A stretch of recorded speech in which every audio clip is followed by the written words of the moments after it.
नाथ जथा मति भाग्यो राख्यो नहीं कछ गोई, चरित सिंधु रघुनायक थाह कि पावई कोई। इस पर दुर्वासा ऋषि क्रोधित हो गए और आंखों में से क्रोध उगलते हुए उन्होंने कहा, जाओ और तुरंत मेरे यहाँ आने की सूचना राम को दो।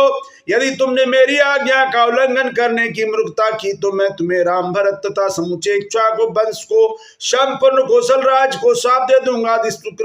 अति शीघ्र सूचना दो क्योंकि धैर्य धारण करना मेरे लिए कठिन है। लक्ष्मण को ज्ञात था कि राम एवं काल के मध्य वार्तालाप में विघ्न उत्पन्न करने का तात्पर्य स्वयं की मृत्यु को आमंत्रित करना है, किंतु दुर्वासा ऋषि के शाप का विचार करके उन्होंने निर्णय लिया, सभी के विनाश से तो भला है कि मैं अकेले ही कष्ट सहन करूं। तब लक्ष्मण कक्ष भीतर गए। दुर्वासा ऋषि के आगमन की सूचना पाकर राम ने काल से विदा ली और शीघ्र ऋषि से मिलने गए। दुर्वासा मुनि के समक्ष हाथ जोड़कर राम खड़े हो गए और उनसे पूछा, हे योगी, ब्राह्मणों में श्रेष्ठ मैं आपकी प्रसन्नता के लिए क्या कर सकता हूँ। दुर्वासा ऋषि ने बताया, हे धर्मपारायण राजा, मेरा 1000 वर्षों तक का उपवास आज पूर्ण हुआ। आज मुझे खाने के लिए क्या दे सकते हो। तत्पश्चात राम ने दुर्वासा मुनि को भोजन करवाया और ऋषि अत्यंत संतुष्ट हो गए। दुर्वासा के चले जाने के पश्चात काल को दिए गए अपने वचन का स्मरण करके राम को दुख हुआ और वे अत्यंत दुखी हुए।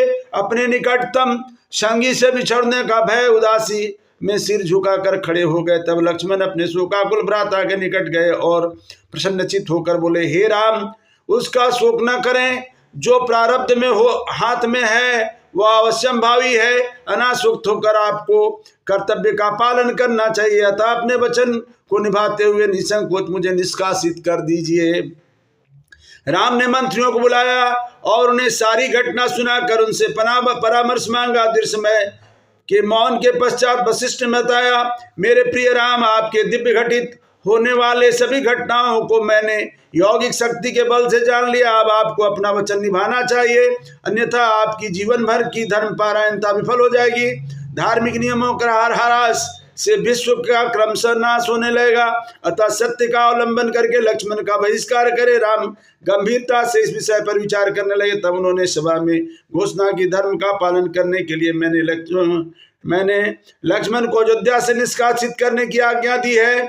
सभी मंत्रियों ने राम के इस निर्णय की सराहना की। तब लक्ष्मण ने सरयू नदी के तट पर जाकर अपने मन को ज्ञान योग के अभ्यास में लगा दिया।